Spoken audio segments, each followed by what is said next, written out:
Hello everyone. BCom part second के students के लिए इनकम टैक्स के चैप्टर इनकम फ्रॉम सैलरी के ई लेक्चर की सीरीज़ में आज हम परक्विजिट्स के बारे में बात करेंगे। इससे पहले भी 2-3 लेक्चर में हमने परक्विजिट्स के बारे में पढ़ा था, जिसमें मैंने बताया था परक्विजिट्स होते क्या क्या हैं, कि कौन कौन से परक्विजिट्स टैक्सेबल होते हैं, और साथ ही कुछ परक्विजिट्स का वैल्यूएशन भी हमने देखा था कि किस तरीके से उनका वैल्यूएशन किया जाता है और कौन सा पार्ट उनका टैक्सेबल होता है। इसी की सीरीज में हम आगे चलते हैं और आज हम स्टार्ट करते हैं एम्प्लॉय स्टॉक ऑप्शन प्लान। जो ESOP जो होता है, कर्मचारी स्टॉक विकल्प योजना। अगर किसी अभी होता है कि एम्प्लॉय स्टॉक ऑप्शन प्लान होता क्या है, इसमें स्वेट इक्विटी शेयर्स इंक्लूड किए जाते हैं। इसका दूसरा नाम अपन स्वेट इक्विटी शेयर भी कह सकते हैं। इसके बारे में आप पहले पढ़ चुके होंगे फर्स्ट ईयर में, लेकिन फिर भी मैं दोबारा बता देती हूँ कि स्वेट इक्विटी शेयर होते क्या हैं।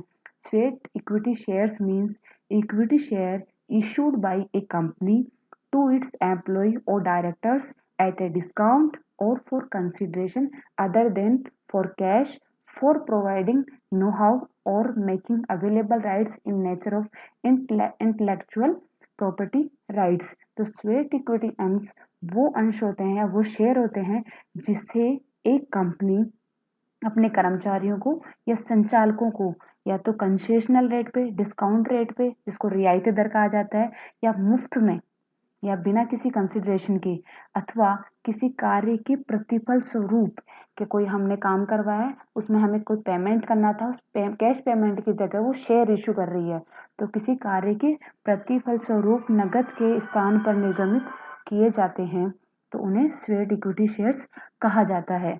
तो आपको पता है कोई ऐसे कोई शेयर जो कोई कंपनी अपने कर्मचारियों और डायरेक्टर्स को इशू कर रही है, या तो कैश, या तो बहुत ही डिस्काउंट रेट पे, जो मार्केट रेट है उससे काफी कम रेट पे, या फिर अदर देन कोई कंसिडरेशन के बदले में दे रही है। कंसिडरेशन हमें कैश देना था, उसके बदले में कोई शेयर इशू किए जा रहे हैं, तो वो शेयर हमारे कहलाते हैं स्वेट इक्विटी शेयर्स। अगर ऐसा कोई केस होता है जिसमें स्वेट इक्विटी शेयर दिए जा रहे हैं प्लस स्टॉक ऑप्शन प्लान दिया जा रहा है, तो उस केस में परक्विजिट का वैल्यूएशन किस तरीके से किया जाता है वो हम देखते हैं। Perquisites will be taxable as the difference between the fair market value FMV of the shares as on the date of exercise of the option less exercise price। तो परक्विजिट का वैल्यूएशन किस तरीके से किया जाएगा कि जिस दिन ये ऑप्शन दिया जा रहा है, ये ऑप्शन उस कर्मचारी के द्वारा, उस डायरेक्टर के द्वारा एक्सरसाइज किया जा रहा है। एक्सरसाइज करने का मतलब है कि वो स्वेट इक्विटी शेयर जो कंपनी के द्वारा इशू किए गए हैं वो खरीदे जा रहे हैं किसी एम्प्लॉय के द्वारा या किसी डायरेक्टर्स के द्वारा। तो उस दिन जो उसकी मार्केट वैल्यू होगी वो मार्केट वैल्यू ले ली जाएगी, और उस मार्केट वैल्यू में से जो भी अमाउंट उस कर्मचारी से या डायरेक्टर से जो अमाउंट लिया गया है, रिकवर किया गया है, जो एक्सरसाइज प्राइस है उसकी, उसको खरीदने की जो प्राइस रखी गई है, उस प्राइस को लेस कर दिया जाएगा। जो भी अमाउंट आएगा वो उस परक्विजिट की वैल्यू मान ली जाएगी। अब जो स्वेट इक्विटी शेयर्स होते हैं या शेयर्स होते हैं, उसमें दो केस हो सकते हैं। या तो वो कोटेड शेयर होते हैं जिनको अधिसूचित अंश कहा जाता है, या फिर वो अनकोटेड शेयर्स होंगे जिन्हें गैर अधिसूचित अंश। अधिसूचित अंश तो वे अंश होते हैं जो कि किसी मान्यता प्राप्त स्टॉक एक्सचेंज स्कंद विनिमय में वो कोटेड होते हैं या अधिसूचित होते हैं। तो अगर ऐसे शेयर्स हैं तो उस केस में क्या होगा, जो भी उस दिन का मार्केट वैल्यू होगी, मार्केट वैल्यू कैसे निकालेंगे, एवरेज वैल्यू जाएगी उस दिन की, जो दिन के शुरुआत को, जो दिन के प्रारंभ में जो वैल्यू थी, और जिन दिन के एंड पे जो वैल्यू थी उसका औसत ले लिया जाएगा, वो उसकी फेयर मार्केट वैल्यू मान ली जाएगी। उसको शेयर्स जितने इशू किए गए उनसे मल्टीप्लाई किया जाएगा, और जो उसकी एक्सरसाइज प्राइस है, जो अमाउंट उन कर्मचारियों ने या डायरेक्टर्स ने पे किया है, वो अमाउंट लेस कर दिया जाएगा, तो हमारी परक्विजिट की वैल्यू आ जाएगी। सेकंड केस हो सकता है कि वो अनकोटेड शेयर हो, गैर अधिसूचित अंश हो। वो शेयर्स होते हैं जो किसी भी स्कंद विनिमय स्टॉक एक्सचेंज में कोटेड या अधिसूचित नहीं होते हैं।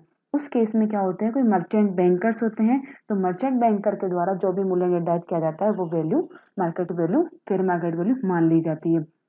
जो भी एफएमवी होगी उस दिन की, जिस दिन ये ऑप्शन एक्सरसाइज किया गया है, उस फेयर मार्केट वैल्यू में से एक्सरसाइज प्राइस लेस कर दी जाएगी, और जो अमाउंट आएगा वो ही उस परक्विजिट की वैल्यू मान ली जाएगी और उसे टैक्सेबल सैलरी में ऐड किया जाएगा। अब हम नेक्स्ट चलते हैं। नेक्स्ट जो परक्विजिट है वो है पेमेंट और reimbursement of expenses by employer on travelling, touring, accommodation and other expenses during holiday। जो अवकाश के दौरान यात्रा, पर्यटन, आवास एवं अन्य व्ययों का अगर नियोक्ता द्वारा भुगतान किया जाता है या रियम्बर्समेंट पुनर्भरण किया जाता है, तो उस केस में जो बेनिफिट दिया जा रहा है, जो सुविधा दी जा रही है, जो परक्विजिट दिया जा रहा है, उसका वैल्यूएशन किस तरीके से किया जाता है उसके बारे में हम बात करते हैं। If the employer has provided facility of travelling, touring और अकोमोडेशन, इट इज टैक्सेबल। जो ये मैंने ऊपर बताई है, ट्रेवलिंग, टूरिंग, अकोमोडेशन और अदर एक्सपेंसेस जो ड्यूरिंग हॉलीडे किए जा रहे हैं, उसका भुगतान अगर नियोक्ता कर रहा है, एम्प्लॉयर कर रहा है, तो वो सभी एम्प्लॉयज के लिए टैक्सेबल होगा। टैक्सेबल तो होगा। अब ये देखते हैं कि उसका वैल्यूएशन किस तरीके से किया जाता है। तो इसमें आता है perquisite value shall be actual expenditure incurred by the employer less amount recovered from the employee। जो एम्प्लॉयर इस ये सुविधा देते टाइम जो भी पेमेंट कर रहा है, एम्प्लॉयर के द्वारा जो भी एक्सपेंडिचर इनकर्ड किए जा रहे हैं, जो भी पेमेंट्स किए जा रहे हैं, वो सारे पेमेंट में से लेस कर दिया जाएगा। क्या? वही सेम जो एम्प्लॉयर से हमने कुछ अमाउंट रिकवर किया है, तो वो अमाउंट लेस कर दिया जाएगा और जो भी वैल्यू हमें मिलेगी वो उस परक्विजिट का वैल्यू मान ली जाएगी। नेक्स्ट आता है if the facility is maintained by the employer. जो फैसिलिटी बताई गई है, travelling, touring, accommodation, other expenses during holiday का पेमेंट जो नियोक्ता कर रहा है, ये जो फैसिलिटी है एम्प्लॉयर के द्वारा मेंटेन की जा रही है and is not available uniformly for all employ. सभी एम्प्लॉयज, सभी कर्मचारियों के लिए समान रूप से अवेलेबल नहीं है। तो ऊपर वाला मैंने जो केस बताया है उसमें क्या बताया कि जो भी एम्प्लॉयर पेमेंट करेगा उसमें से लेस कर देंगे जो एम्प्लॉय से रिकवर किया गया है। वो तो किस टाइम काम में आएगा कि जब ये सुविधा सारे एम्प्लॉयज को यूनिफॉर्मली एक समान रूप से दी जा रही है। तो अब तो हम वैल्यूएशन वैसे करेंगे कि जो भी पेमेंट किया गया है नियोक्ता के द्वारा और कर्मचारी से जो अमाउंट रियम्बर्स किया गया है वो लेस कर दिया जाएगा। अब सेकंड सिचुएशन आती है कि जो फैसिलिटी एम्प्लॉय के द्वारा दी जा रही है वो सभी एम्प्लॉयज को यूनिफॉर्मली नहीं दी जा रही। उस केस में क्या होगा? The value of perquisite shall be taken to be the value at which such facility are offered by other agencies to the public। अगर सारे एम्प्लॉयज को नहीं दी जा रही है सुविधा, तो उस केस में एम्प्लॉयर कितना पेमेंट कर रहा है इससे फर्क नहीं पड़ रहा है। हम ये देखेंगे कि नॉर्मल मार्केट में अगर कोई एजेंसी यही काम कर रही है, कई एजेंसी जो होती है ट्रेवल एंड टूरिंग वगैरह का काम करती हैं, वो एजेंसी जो पब्लिक से पैसा लेती उस ट्रेवलिंग के लिए और टूर के लिए या अकोमोडेशन जो भी एक्सपेंसेस वो कर रहे हैं हॉलीडे के दौरान, तो उस पैकेज के लिए जो भी वो अमाउंट पब्लिक से लेती वो अमाउंट उस परक्विजिट का वैल्यू मानी जाएगी। ठीक है, दो केस हो गए। एक केस में तो होता है कि ये जो ट्रैवलिंग टूरिंग वगैरह का जो भी फैसिलिटी है वो सभी एम्प्लॉयज को यूनिफॉर्मली दी जा रही है।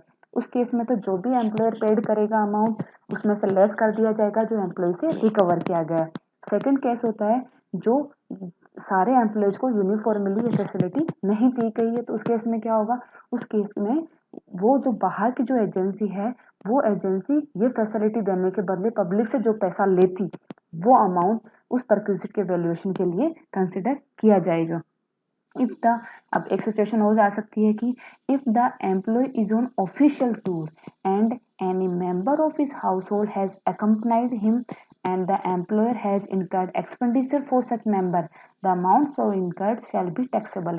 एक केस ये हो सकता है कि एम्प्लॉय किसी ऑफिशियल टूर पे जा रहा है, ऑफिस के काम से बाहर जा रहा है, उसके साथ उसका फैमिली का कोई मेंबर जा रहा है, तो वो खुद एम्प्लॉय तो ऑफिशियल टूर पे जा रहा है, उस पर जो भी खर्चा एम्प्लॉयर करेगा वो तो एग्जम्प्ट होगा, लेकिन उस मेंबर जो साथ में उसका मेंबर गया है, जो स्पाउस हो सकता है, बच्चा कोई भी हो सकता है, साथ में जो उसका फैमिली का मेंबर गया है, उस मेंबर के ऊपर जो भी एक्सपेंडिचर इनकर्ड किए जाएंगे एम्प्लॉयर के द्वारा वो सारे जो अमाउंट्स इनकर्ड होंगे वो टैक्सेबल होंगे और वो जो जितने अमाउंट इनकर्ड किया जाएगा वो ही उस परक्विजिट का वैल्यू मान ली जाएगी। एक सिचुएशन ये भी हो सकती है कि if the employee is on official tour, employee official tour पे गया है and the tour was extended for personal purpose, expenditure for the extended part of the tour shall be taxable. तो एम्प्लॉय जो कर्मचारी था गया तो ऑफिशियल टूर से था, अब ऑफिशियल जो उसका काम था वो खत्म हो गया, अब उसको पर्सनल पर्पज के लिए उस टूर को उसने एक्सटेंड कर लिया। मान लीजिए कोई ए है, जयपुर में वो काम कर रहा है, वो ऑफिशियल टूर के लिए मुंबई जा रहा है, दिल्ली जा रहा है, तो दिल्ली उसका ऑफिशियल टूर 5 दिन का था, उसने 5 दिन में अपना ऑफिस का काम खत्म किया, लेकिन किसी अपने पर्सनल पर्पज के लिए उसने उस टूर को 10-10 डेज के लिए एक्सटेंड कर लिया। तो जो 5 दिन ऑफिशियल पर्पज के लिए थे उसके लिए जो कोई एम्प्लॉयर पेमेंट करता है तो उस केस में तो वो अमाउंट एग्जेम्प्ट हो जाएगा। लेकिन जो एक्सटेंडेड पार्ट है, जो आगे 5 दिन उसने टूर को एक्सटेंड किया है पर्सनल पर्पज के लिए, उस एक्सटेंडेड पार्ट के लिए अगर एम्प्लॉयर नियोक्ता कोई भुगतान करता है, कोई एक्सपेंसेस इनकर्ड करता है, तो वो सारे अमाउंट टैक्सेबल हो जाएगा और इस परक्विजिट का वो वैल्यू मान ली जाएगी और टैक्सेबल सैलरी में ऐड हो जाएगा। अब हम नेक्स्ट बात करते हैं facility of free food, refreshment and cold drink. अगर एम्प्लॉयर अपने एम्प्लॉय को फूड, इसको लंच भी कह सकते हैं, लंच, रिफ्रेशमेंट नाश्ते की और कोल्ड ड्रिंक शीतल पेय की सुविधा प्रदान करता है कोई भी नियोक्ता अपने कर्मचारी को, उस केस में परक्विजिट का वैल्यूएशन किस तरीके से किया जाएगा वो देखते हैं।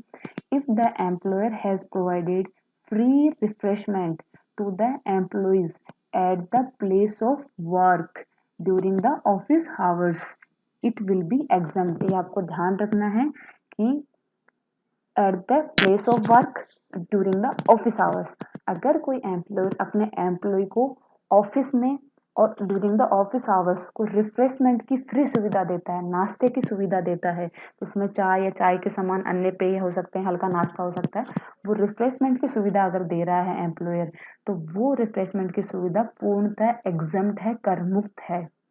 रिफ्रेशमेंट की सुविधा इसमें पूर्णतः कर मुक्त होगी। नेक्स्ट आता है if the employer has provided free meal, यहाँ पे बात हो रही है मील की, खाने की, to the employees at the place of work during office hours, it will be exempt if the value per meal is up to ₹50, excess over 50 shall be taxable. अगर एम्प्लॉय अपने एम्प्लॉयज को ड्यूरिंग द ऑफिस आवर्स और office में meal की सुविधा, भोजन की सुविधा प्रदान करता है, तो ₹50, 50 रुपए तक तो एग्जम्प्ट है और 50 रुपए से ज्यादा जो भी अमाउंट होगा वो एक्सेस सारा टैक्सेबल हो जाएगा और टैक्सेबल परक्विजिट मान लिया जाएगा। तो जो भोजन या अन्य कोई पेय पदार्थ की सुविधा प्रदान की जाती है तो वो ₹50 प्रति भोजन तक कर मुक्त है, आदि के वेतन में सम्मिलित कर लिया जाएगा। उसमें कुछ कुछ नोट हैं, जैसे कि यदि उक्त सुविधा कार्यालय समय के पश्चात प्रदान की जाती है, मैंने साफ साफ बोला है ड्यूरिंग ऑफिस आवर्स, अगर आफ्टर द ऑफिस आवर्स प्रदान की जा रही है कोई भी फैसिलिटी तो वो पूर्णतः कर योग्य, टैक्सेबल होगी। केवल रिफ्रेशमेंट की सुविधा जो कार्यालय में ड्यूरिंग द ऑफिस आवर्स दी जा रही है वो टैक्स फ्री है, और जो मील की सुविधा दी जा रही है ड्यूरिंग ऑफिस आवर्स और ₹50 तक एग्जाम्प्ट है, बाकी का अमाउंट टैक्सेबल होगा। तो आफ्टर द ऑफिस आवर्स अगर कोई ऐसी फैसिलिटी दी जा रही है तो वो फुल्ली टैक्सेबल होगा। और अगर इस सुविधा के लिए कोई उस एम्प्लॉयर ने कुछ एम्प्लॉय से कुछ अमाउंट रियम्बर्स किया है तो वो अमाउंट हमारा लेस हो ही जाएगा टैक्सेबल परक्विजिट का अमाउंट निकालते टाइम। और यदि कोई खाने के कूपन, कई बार क्या होता है एम्प्लॉयर फूड कूपन दे देता है, तो फूड कूपन अगर दिए जा रहे हैं वो भी एग्जेम्प्ट होंगे। एग्जेम्प्ट तभी होंगे उनका उपयोग खाने की मदों के लिए ही किया जाए। ठीक है, तो रिफ्रेशमेंट की सुविधा टैक्स फ्री है और मील की सुविधा दी जा रही है तो ₹50 तक टैक्स फ्री है और बाकी का अमाउंट टैक्सेबल हो जाएगा। ड्यूरिंग द ऑफिस आवर्स दिया जाना चाहिए, after office hours fully taxable है, कोई अमाउंट रियम्बर्स किया जा रहा है तो वो लेस हो जाएगा। नेक्स्ट आता है वैल्यूएशन ऑफ गिफ्ट, वाउचर्स और token to the employees. Gift given by the employer in kind up to ₹5,000 in aggregate during the particular year is exempt. अगर एम्प्लॉयर अपने एम्प्लॉय को या फिर उसके पारिवारिक सदस्यों को कोई कोई भी समारोह में, फेस्टिवल पे, कोई भी किसी भी ओकेजन पे अगर कोई गिफ्ट देता है इन काइंड, इन काइंड का मतलब है कैश के अतिरिक्त कोई वस्तु देता है, कोई भी चीज दे देगा, कैश नहीं देना, इन काइंड में देता है, तो वो एक पर्टिकुलर ईयर में 5,000 तक तो एग्जम्प्ट है। अगर 5,000 तक का ही गिफ्ट दिया गया है उस एम्प्लॉय को या उसके परिवारजनों को तो वो गिफ्ट का अमाउंट एग्जम्प्ट हो जाएगा, उसके ऊपर कोई टैक्स नहीं लगेगा। In case the aggregate market value of the gift, gift की एग्रीगेट मार्केट वैल्यू जो उस गिफ्ट दिया गया है उसकी aggregate market value in kind exceed ₹5,000 then the excess amount will be taxable। तो अगर काइंड में गिफ्ट दिया जा रहा है एम्प्लॉय को या उसके परिवारजनों को तो उसकी एग्रीगेट मार्केट वैल्यू 5,000 तक है तब तो वो फुल्ली एग्जम्प्ट है, और जैसे ही 5,000 से ज्यादा जाएगा तो जो एक्सेस अमाउंट है 5,000 से वो अमाउंट टैक्सेबल हो जाएगा और टैक्सेबल परक्विजिट के वैल्यूएशन में ऐड कर दिया जाएगा। or if the employer has given any gift voucher or token in lieu of which such gift may be received, it will also be exempt in the similar manner. अगर employer क्या कर रहा है, उसको gift voucher दे रहा है, token दे रहा है, उस गिफ्ट के बदले में वो उन गिफ्ट वाउचर से और टोकन से जाके गिफ्ट ले सकते हैं, तो ऐसा कोई वाउचर या टोकन दे रहा है तो उस केस में भी सेम होगा, 5000 तक का तो एग्जम्प्ट है और जो भी एक्सेस अमाउंट होगा 5000 से वो टैक्सेबल हो जाएगा। अब बात आती है अगर गिफ्ट कैश में दिया जाए, हमने काइंड की बात कर ली तो 5000 की स्लिंग लिमिट कर दी है फिक्स। अब कैश की बात करते हैं, अगर कैश गिफ्ट दिया जा रहा है तो वो फुल्ली टैक्सेबल होगा। ठीक है, ध्यान रखना है ये। गिफ्ट्स इन कैश और gift convertible into cash, convertible into cash जैसे चेक हो सकता है, तो ऐसा कोई कन्वर्टेबल इनटू कैश है तो shall be fully chargeable to tax whether such gift exceed 5000 or not।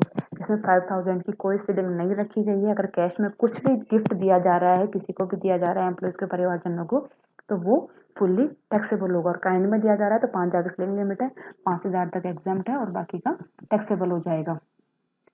Next चलते हैं, नेक्स्ट आता है क्रेडिट कार्ड फैसिलिटी। अगर एम्प्लॉयर अपने एम्प्लॉय को क्रेडिट कार्ड की फैसिलिटी दे रहा है, क्रेडिट कार्ड तो आप सब लोग जानते होंगे क्या होता है, तो अगर क्रेडिट कार्ड की फैसिलिटी दे रहा है तो उस केस में क्या होगा, तो इसमें है if the employer has provided facility of credit card for personal purpose it is taxable, it will include any ad on card also. अगर कोई एम्प्लॉयर, कोई नियोक्ता अपने कर्मचारी को, अपने एम्प्लॉय को क्रेडिट कार्ड या एड ऑन कार्ड दोनों आएंगे इसमें, उनकी कोई सुविधा देता है, वो पर्सनल पर्पज के लिए देता है, तो उस केस में वो पूरा फुल्ली टैक्सेबल है। जो सुविधा दी गई है फुल्ली टैक्सेबल रिक्विजिट माना जाएगा। और if the credit card is for official purpose, official purpose के लिए है तो ये एग्जम्प्ट होगा। अब ऑफिशियल पर्पज के लिए क्रेडिट कार्ड है तो इसके लिए कुछ कंडीशंस रखी गई हैं, जैसे कि अगर जो भी एक्सपेंसेस हैं वो एक्सपेंसेस का अमाउंट कितना है, डेट कितना, उसका नेचर क्या है, ये सब उसको एक अकाउंट मेंटेन करने पड़ेंगे। और नियुक्त सारे लेखा जोखा वो जो भी नियोक्ता है, जो भी एम्प्लॉयर है, वो रखेगा इन चीज का कि वो वाकई में ऑफिस पर्पज के लिए यूज हुए हैं या नहीं हुए हैं। और कर्मचारी इस बात का भी उल्लेख, कर्मचारी क्या सर्टिफिकेट देगा इस बात का कि मैंने जो भी ये खर्चे करे हैं वो ऑफिस पर्पज के लिए ही करे हैं, और इनको सबको वेरीफाई भी करवाना पड़ेगा एम्प्लॉय को। तो अगर पर्सनल पर्पज के लिए कर रहा है तो फुल्ली टैक्सेबल है, और ऑफिशियल पर्पज के लिए तो एग्जम्प्ट है। लेकिन ऑफिशियल पर्पज में कुछ कंडीशन रख दी गई हैं, जैसे कि उसका डेट, नेचर वगैरह सारा, जो भी अकाउंट्स, ये सारे अकाउंट मेंटेन करने पड़ेंगे, उनको वेरीफाई करवाना पड़ेगा, साथ ही एक सर्टिफिकेट भी देना पड़ेगा उस एम्प्लॉय को कि जो भी मैंने खर्चे करे हैं वो ऑफिस पर्पज से करे हैं। तो नेक्स्ट आता है if the employee had paid any amount for such benefit, तो वो लेस हो जाएगा। और एमिनिटी और any amount has been recovered from the employee then the amount so paid और recovered shall be deducted from the amount of afforded valuation. इसमें ज़्यादा बड़ा कुछ नहीं है। अगर कोई एम्प्लॉयर अपने एम्प्लॉय को क्रेडिट कार्ड की फैसिलिटी दे रहा है, तो अगर पर्सनल पर्पज के लिए दे रहा है, पर्सनल यूज के लिए दे रहा है तो फुल्ली टैक्सेबल है, और ऑफिशियल यूज के लिए दे रहा है तो फुल्ली एग्जम्प्ट है। और अगर एम्प्लॉय से वो कुछ रिकवर कर रहा है अमाउंट, तो वो लेस हो जाएगा उस रिक्विजिट की वैल्यू में से। अब नेक्स्ट चलते हैं, वैल्यूएशन ऑफ क्लब फैसिलिटी। कई बार एम्प्लॉयर अपने एम्प्लॉय को क्लब की फैसिलिटी देता है, तो उस केस में किस तरीके से वैल्यूएशन होता है उसके देखते हैं हम।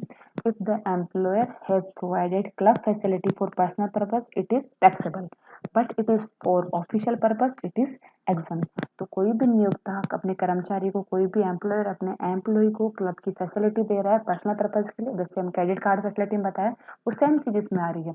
पर्सनल पर्पज के लिए दे रहा है तो फुल्ली टैक्सेबल है, और अगर ऑफिशियल पर्पज के लिए फैसिलिटी दी जा रही है तो वो फुल्ली एग्जम्प्ट है। इसमें भी कुछ शर्तें हैं, वो सुविधा वगैरह जो दे रहा है उसका वेरिफिकेशन वगैरह भी उसको करवाना पड़ेगा, लेखा जोखा रखना पड़ेगा, वो प्रमाणित भी करना, उच्च अधिकारी जो भी उसका हायर अथॉरिटी होगी उससे उसको वेरीफाई करवाना पड़ेगा। ये सब इसमें कुछ कंडीशंस रखी गई हैं ऑफिशियल पर्पज के लिए।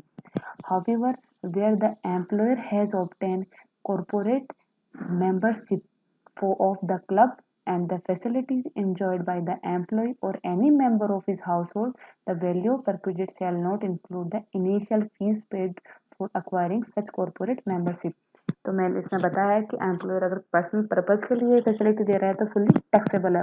अब उसका वैल्यूएशन कैसे होगा, तो वैल्यूएशन करते टाइम जो भी अमाउंट वो इनकर कर रहा है, जो भी अमाउंट पेड कर रहा है एम्प्लॉय के लिए, वो सारा अमाउंट ले लिया जाएगा। लेकिन जो कॉर्पोरेट मेंबरशिप के लिए जो इनिशियल फीस पे की जाती है उसको इंक्लूड नहीं किया जाएगा। यही बताया गया है इसमें। अगर एम्प्लॉयर कॉरपोरेट मेंबरशिप प्राप्त करने के लिए, किसी क्लब की कॉरपोरेट मेंबरशिप लेने के लिए, उसके लिए कुछ जो इनिशियल फीस पेमेंट करते हैं, मेंबरशिप फीस का जो पेमेंट किया जाता है, उसको उस परक्विजिट के वैल्यूएशन में ऐड नहीं किया जाएगा। ठीक है।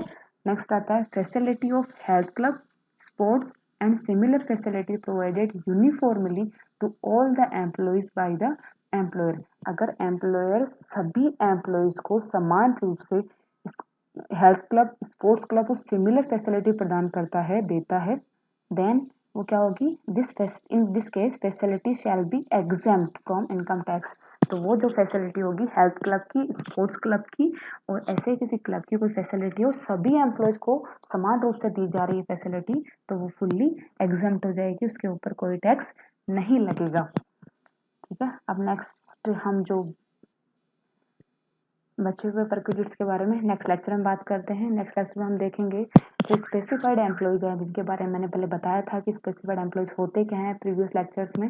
तो उन स्पेसिफाइड एम्प्लॉयज को जो भी परक्विजिट्स दिए जा रहे हैं, उनका कैसे किस तरीके से वैल्यूएशन किया जाता है और कौन कौन से हमारे टैक्स फ्री जो परक्विजिट्स हैं वो कौन कौन से हैं, उसके बारे में हम आगे नेक्स्ट लेक्चर्स में बात करते हैं। Thank you.